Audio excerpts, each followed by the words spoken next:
Welcome to the Featured Anime Podcast. I'm your host, Jack. And I'm Rick. And today we're talking about my choice, Origin, Spirits of the Past, which you had pointed this out, Rick, before we started recording, that this was not one of my better choices.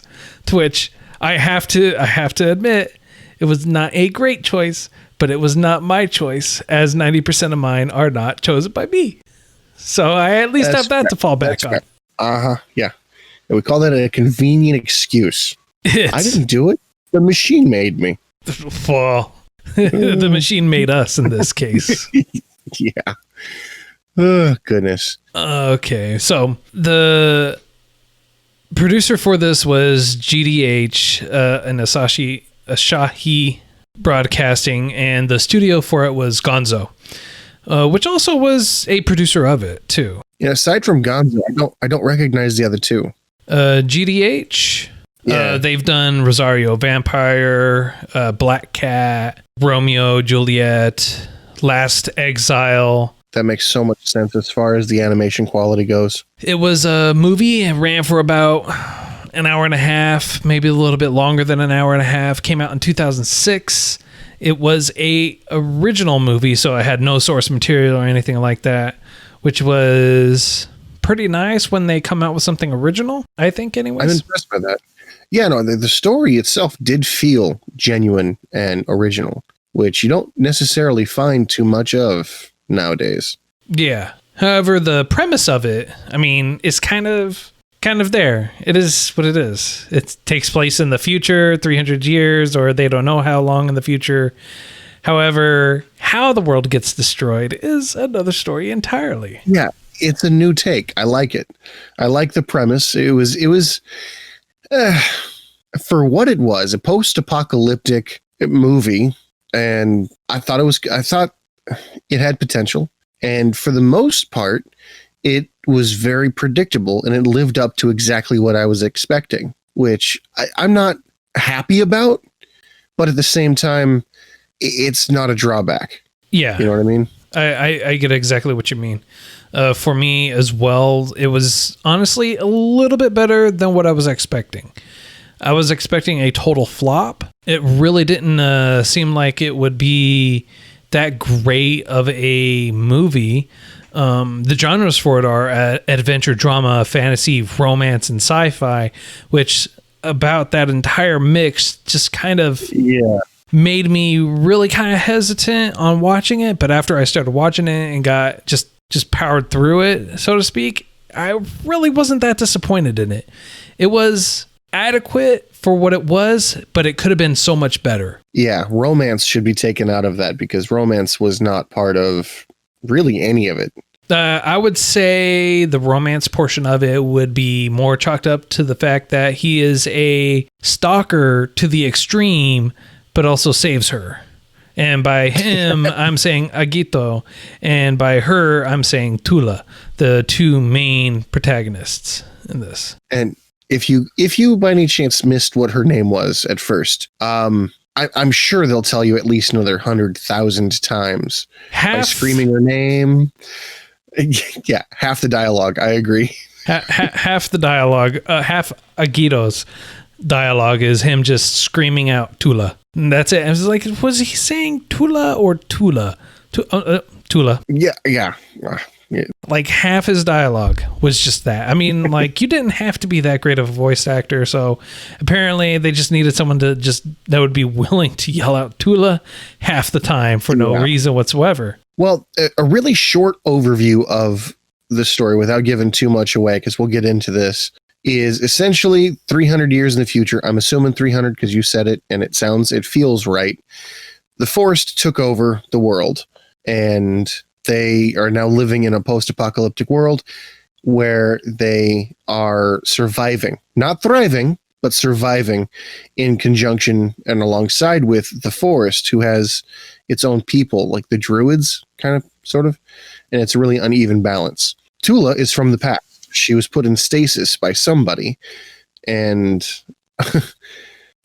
she's woken up, and now she, for some reason, is the key to saving or destroying the world. not so much destroying or saving the world. It's more along the lines of she is the key to restoring the world to the way it was before or leaving how it is now.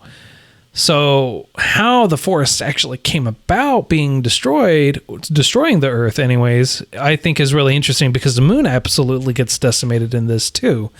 It's because we've actually, and I think this is like a future anime that takes place in the future that also takes place in a post-apocalyptic future. Because one, we don't have a colony on the moon with forests in it where we're doing genetic splicing for this. We also don't have giant ring collars around our necks or wrists or anything else that can only be used by us. That is not only a killer map, but a cell phone and God knows what a key and everything else. I don't know, man. We've got this Apple Pay thing where we only need the phone to pay for stuff. We've got a new phone that has bendable glass. All you gotta do is make a really kick-ass collar with it. I mean, it's all here. It's not even bendable glass. I mean, like how that collar is for her, anyways, for Toola, is it's a hologram, and it just appears, and then it flips out and sideways, and then you have a couple holograms that are being projected there on half the ring, I guess, in an S form. I can't even try to continue with the facade of we have the technology, we can build it. Because no, we don't. It's so weird when the necklace is taken off, it's a key. When it's not a key, it's turned into a navigation device. When it's not turned into a navigation device, it turns into a really weird looking S that can be used as a cellular thing, which okay, got a question about that.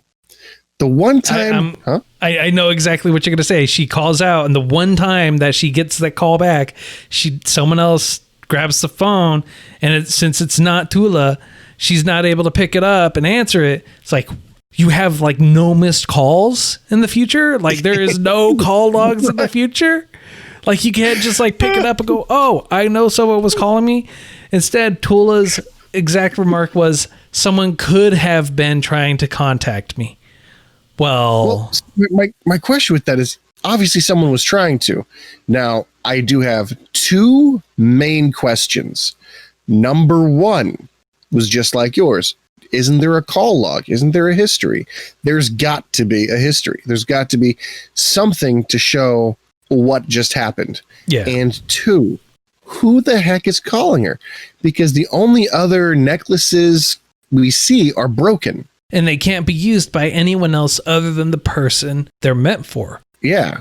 That, like Toola even says that. She even says, it can't be used by anyone else other than me because of how the Ray-Bans are designed or whatever she calls them. Yeah, I was going to say, you sound like you said Ray-Bans. I'm like, no, they're not glasses. They're necklaces. But yeah, no, there's a few different thought-provoking situations that happens with certain technologies that you're like, didn't that not work a second ago and now it's working? Or didn't it work a second ago and now all of a sudden nothing works? Yeah. And what I thought was kind of cool, actually more than just kind of, really cool, was the idea that the forest was sentient, was almost like a I don't know, a forced evolution, if you will. Yeah, so Shuna, he's the one that actually, who's one of the main bad guy, and I use that term loosely, enhanced the forest's dominant genes, which ended up making it super aggressive and act or look like dragons when it's attacking.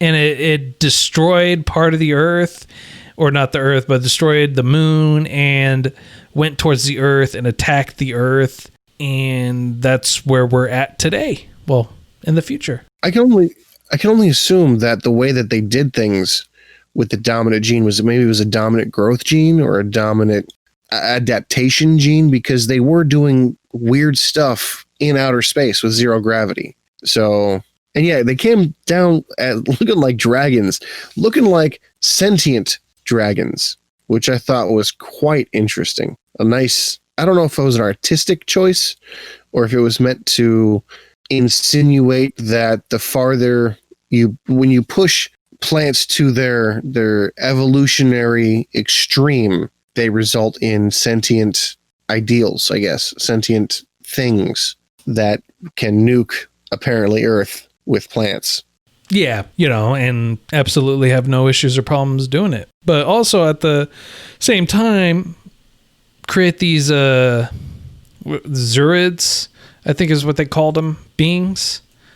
And I thought they were druids. Well, they said Zurids, I thought. Zurids. I mean, I watched the English version, unfortunately, so I could be mistaken. It could just be a bad translation.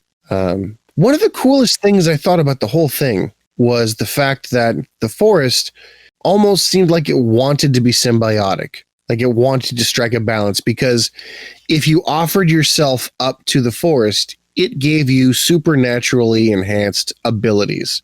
The problem is, at the very end, you would essentially turn into a tree. Depending on how much of the forest's power you drew upon, which means you could become Superman at the cost of becoming a tree. Of becoming the super tree.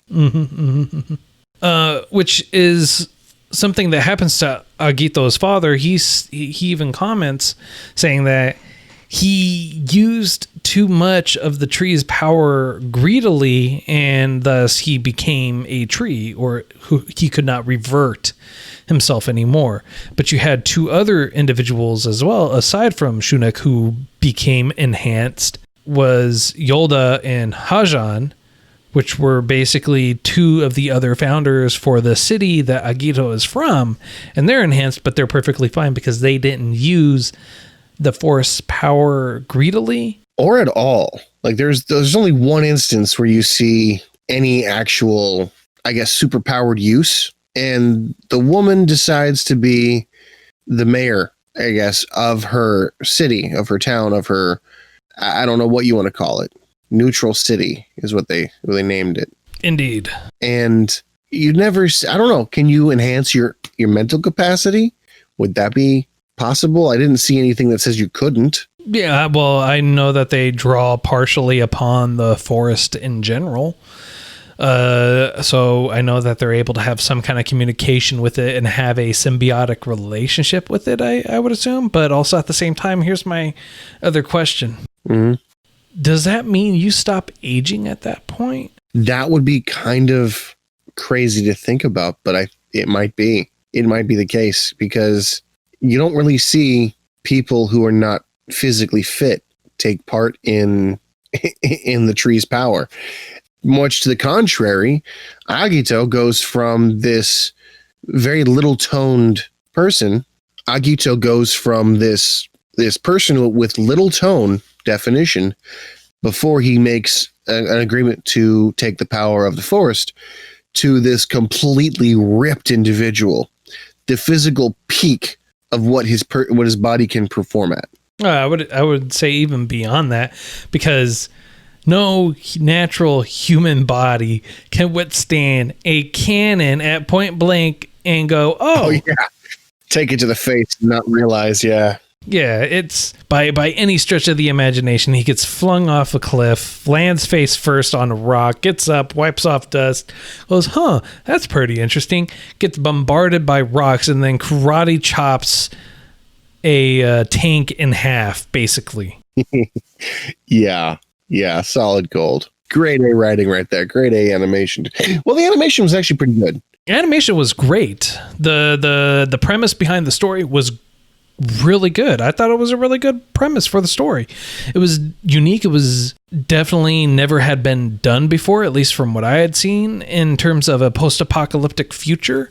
They also never really explained how or why the pods were there that Toola was in. So she was in this stay field pod is what they called it.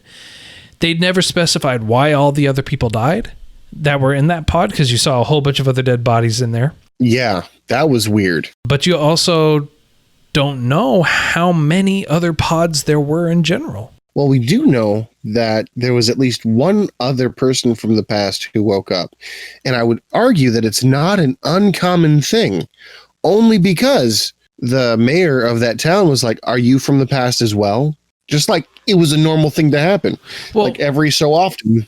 because they had one other person that showed up, which was Shunak. He arrived 5 years earlier. That's the evidence that we have. I would argue that it actually happened before that, in the mayor's lifetime, only because... well, the mayor even said, and Yolda is the mayor's name, even said that they had one other person that appeared from the past before 5 years prior. Okay, you kind of got me on that one. I was just thinking that I think that... What did you call her, Yolda? Yeah. So Yolda... I would argue that she's older than she looks. I do believe the aging process did stop, because if she was one of the 3 original founders of that town, they did a lot of work in a very short amount of time, including having kids. And I imagine 5 years ago, when the first person woke up from the past, it was not a fledgling town or a city. And the kids obviously might have only been either super, super small children or not there yet, which leads me to assume it's at least one generation deep as far as time goes. No, I would say that it's been a few years, and Agito's father used the power aggressively, like they were saying. And the reason why I say this is because when Agito is remembering a past where his father was there before he became enhanced, he was still a child and they hadn't started the city yet. Okay. I don't like that idea, but it makes a weird amount of sense. Which would be why that his father was the only one that became infected. A lot of work, exerted a lot of the forest's power, which caused him to become a tree in the end. But I do agree that there are other people that have come back, because when you look at Shunak at his right arm, you see at least, I want to say 6 other collars on his arm. At minimum, yeah. And that's only the arm we can see. Now, it makes me kind of wonder, did he take them off the corpses that were there? Because I could have sworn when we were looking, we saw collars around the dead bodies. I don't remember seeing them around all the dead bodies, but also not all of them have collars around the necks. You apparently can have it around your wrist or your neck, or I would assume any other part of the body that you want, but that makes sense. Because if you remember, again, Toola was remembering her past, and her friend had a collar around her wrist. Speaking of stuff around the wrist, what was up with the design choice for having belts for bracelets? I don't question the powers that be, especially when it comes to the enhanced individual Agito. When he wants to wear bracelets and or have belts as bracelets, I let it ride, especially for his necklace too. So he's got a belt for his neck, a belt for each wrist, and that's just how he rolls, wearing a tank top. That is the Broly. That is the Broly version, because they're just holding back his power. It's just too immense. Too powerful, too much. Yeah. Because if you'll notice, like, maybe they did it to signify who he was when he turned into a tree. Because in the climax of the movie, he basically purposefully turns himself into a tree to kill and or contain the other person from the past. Yeah. And he turned into the tree because the tree has a bracelet. It has a belt wrapped around a branch, and you're like, oh, that's where his wrist was. Yeah, exactly. And at that point, it really was a little, I'm going to say weird. Weird doesn't quite cut it. But basically, he is told by the forest, through being connected with the forest, that he must guide humanity to a coexistence, was it? Or what did they say? Codependency, because they were saying that people come from the forest and the forest thrives when the people help. And I guess I could see that, because the druids that were there were kind of like, hey, we'll give you water in return for some unknown service you provide us, because we haven't really shown that part or talked about it even. Yeah. But so also going back to the forest, what was up with that chick? The twin chicks. It was weird. The two that were one, the two halves of a whole. You know what I'm talking about? I would assume that they're probably the original life form that inhabited the Earth after they destroyed the moon and invaded Earth. And then they became one. And then were birthed into two separate individuals at that point too. Okay, better question then. Because they do reconstitute and recombine themselves into one person at the very end. But given the fact that you say that they're birthed from the forest when the forest basically killed everybody, we're only in one part of the world right here. What happened to the worldwide devastation and the other points that they touched down?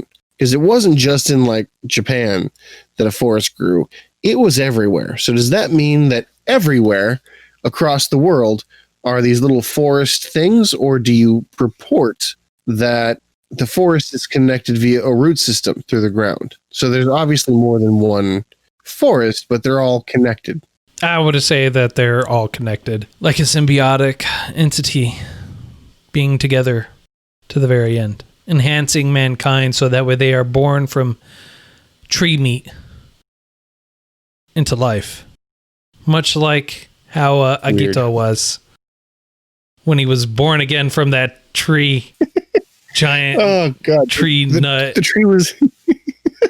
The tree said, hey, I only need one body, and because you sacrificed the bad guy, I'll use him for nourishment. Here, I'm going to poop you out via a seed.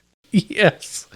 Which, I mean, like, if you look, when they pan the tree back, right, when they pan back, just before they run away, you see 3 more giant pods on that tree. Seriously. Yeah. So, what? You also see the tree, it looks like it's on fire. Oh, yeah. Well, they're in a volcano because Toola's father harnessed the power, literal power of a volcano.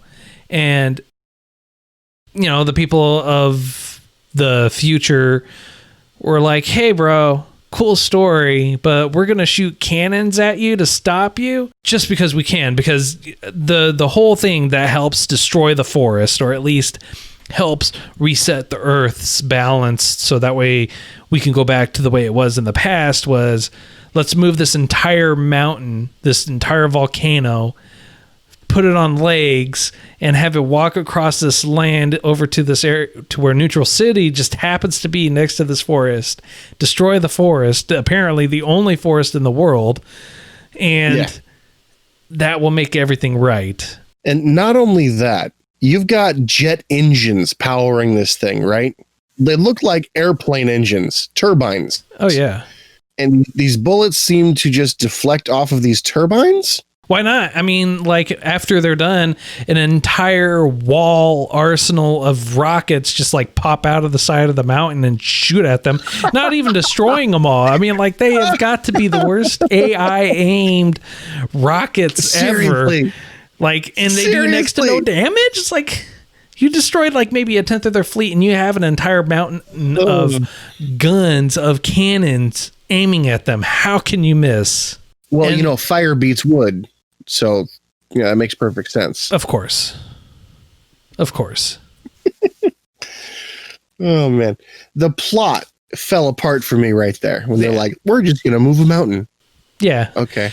Well, what's even better, and this is the other part that really kind of gets me, is Toola takes her talking device out, the Ray-Ban out, and when she takes it out, it goes, we're going to help prevent anyone else from being able to get this, so this is going to be a self-destruct type situation. It's like, all right, so they get out, and they're already right next to the forest anyway. And so the volcano is supposed to erupt, but then in the end, it doesn't erupt.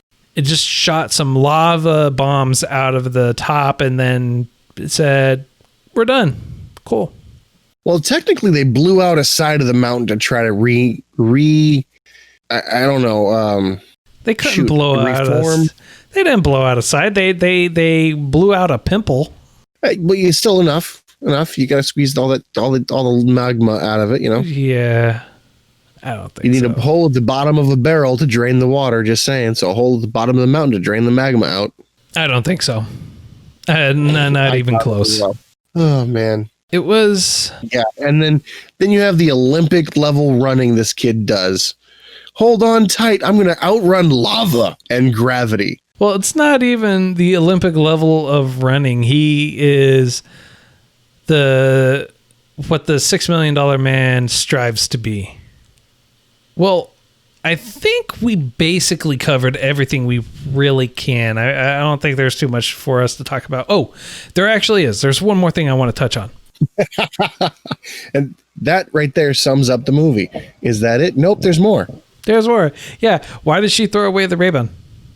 I mean, like, obviously someone tried contacting her. It would be of great assistance to those people in Neutral City. It would be of monumental assistance to all of them. Why would you not keep it? Not only did she throw away something that somebody was trying to contact her with, she had a key to literally most doors. Any door she came across, she could open with that key.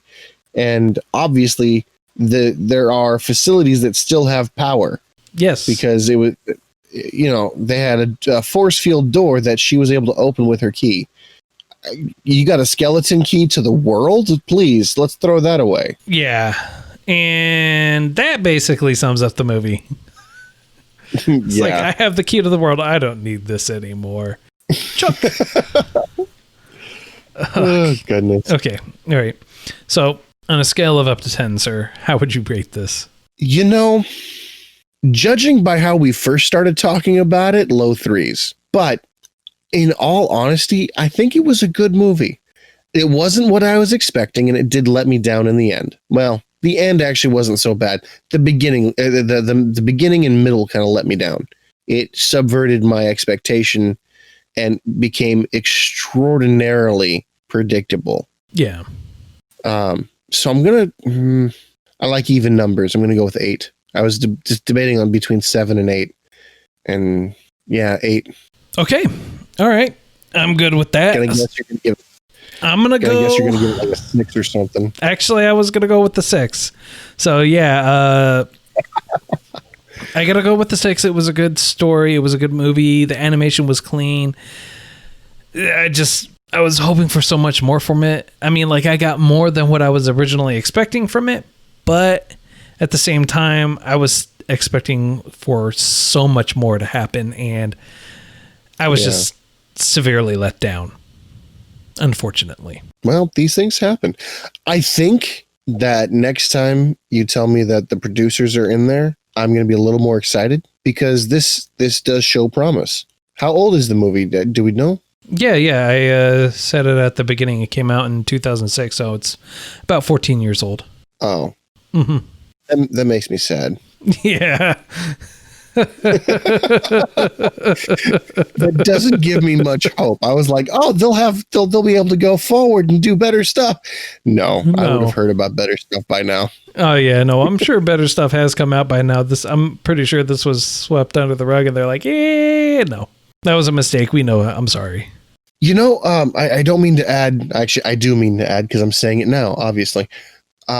This reminded me of an anime that you and I watched a long time ago. Not together, of course, not before we decided to review. I want to say it was Evangelion. Evangelion? It reminded me. No, not even close. No, not even. Like the premise, no? Because they live behind a wall. Really? No. Not even close. Maybe I'm not thinking of the right one then. I should we'll have to smack review you. That. Across the country, not possible. I can make things possible. Teleportation. I built it to smack you. Exactly. Yeah, no, the one thing, a couple interesting things about Evangelion is you have Evangelion, and then you have Evangelion 2.0, which it's basically the same thing as the first one, except some subtle changes. And there's a whole story and theory and God, hours of your life will be consumed by it. Hours. Sounds worthwhile. We might come across that for like what, the year anniversary? 2-year anniversary? We'll 3, 4, 5? Depending on how many hours it takes. Yeah. 6, something like that. 45 years old. You remember when? Yeah. All right. That's all the time that we have for today. But before we go, how about you tell us your choice for next week, sir? Yeah, next week I'm going to choose Cheating Craft. It's a little shorter in the episode length, but I think it'll be worthwhile. All right, sounds good to me. If you enjoyed this week's choice, or if you've seen next week's choice or any of the previous choices, or if you have a recommendation on what you feel like we should watch, go ahead and reach out to us. You could reach out to us on our Discord. Link for that is going to be in the show notes. Or you can hit us up on Facebook, Twitter. You can hit us up via email or anywhere else you really can find us. Feel free to reach out to us. Be happy to hear from you. Until next time, I'm Jack. And I'm Rick, and we'll see you later.